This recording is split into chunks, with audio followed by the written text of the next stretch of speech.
I didn't like the thought of putting money aside that I couldn't touch. I wanted to be able to invest everything and have it be tangible. But through like the advice of my siblings and my CPA, I do contribute about $1,500 a month to my self-directed IRA, which I am able to invest and still have control over.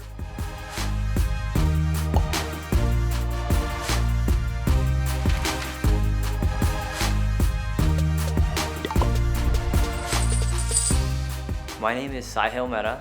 I'm 25 years old. I make around $515,000 a year, and I live in Berkeley, California.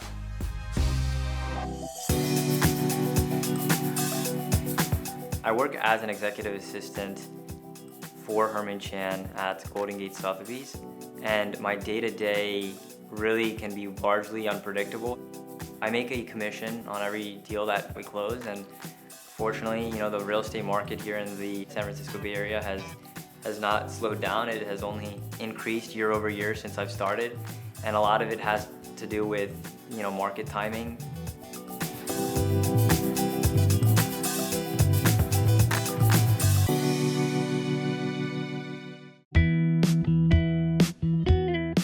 So I was born and raised in Baltimore, Maryland.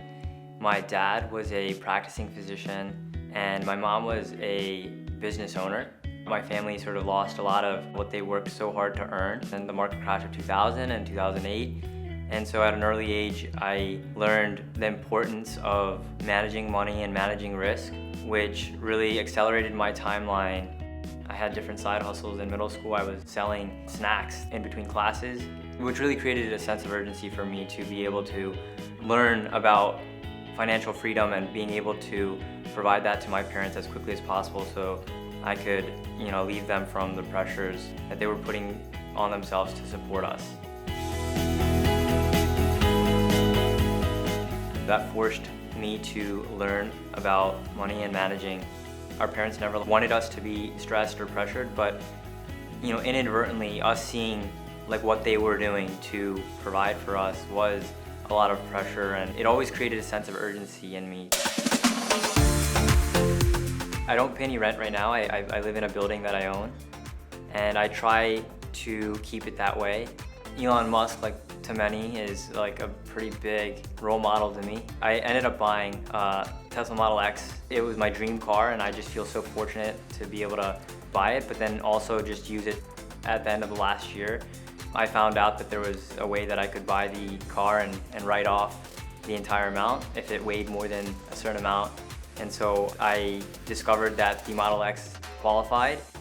So there's definitely moments where I will splurge on, looking good and eating good because I have a membership at Equinox. Sometimes I don't make the best use out of it, and I know it looks that way, but I do try to go to the gym.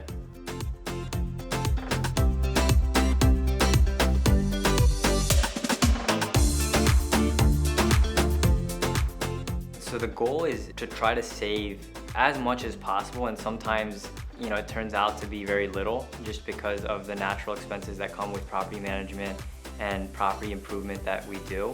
Prior to owning the real estate investments, I probably was saving upwards of 99% of what I was making. That is largely what led to being able to buy and invest in real estate so early on, is because I was able to save a significant portion of what I made.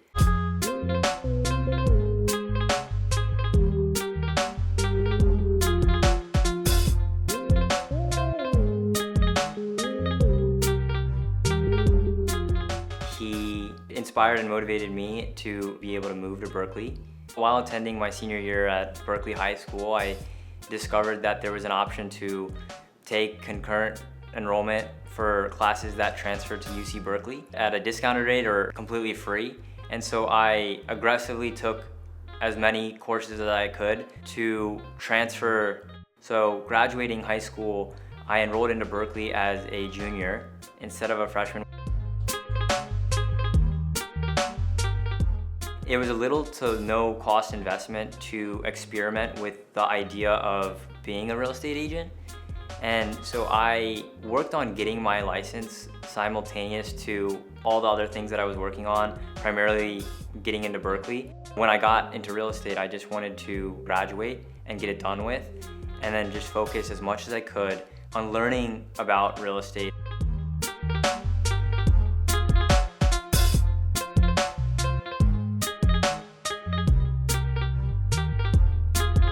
My brother and I own 5 properties now in close proximity to Berkeley campus. We bought half of our portfolio last year, more than half of our portfolio just in 1 year. Doing all this while working as an executive assistant, it does give me a little more enjoyment because of the control. You know, I'm not told what to do or anything, and so part of that is definitely better. Sometimes I could wipe out entirely what I made in a month, but generally I like to save more than half of what I make in a month. More if possible, but sometimes, you know, expenses that come with property ownership, it's sometimes can be very unpredictable, and I have no control over that. And so sometimes if I have to replace an unexpected leaking pipe or old roof or something, for the most part I have anticipated expenses for property maintenance, but oftentimes there are unpredictable expenses. The way that I've handled my taxes year over year has changed dramatically just because the amount that I've made has changed. I created an LLC just so I could have some tax liability. I really don't know as much as my CPA. I like sort of am hands off. Golf is a big escape for me. When I have time, I'm able to get out there and play some golf. Watch basketball, and you know, especially with my brother on the court, it's like now even more meaningful to watch the games.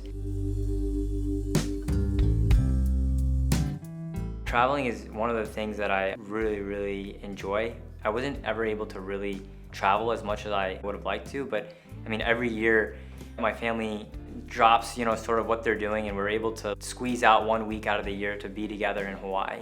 We go to Hawaii every year, like a different island, and it's just the most beautiful experience. There's not really a particular number that I'm going after. I just want to keep pushing as high as I possibly can go.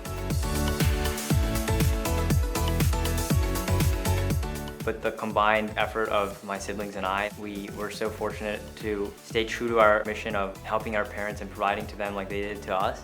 And so we were able to have them retire entirely, and they like are now living close to us.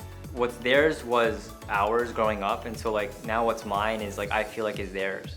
The most important lesson I've learned about money is to be patient. The money that I make doesn't really change my why. It just proves that when you have your reason and a really grounded mission, the sky is the limit.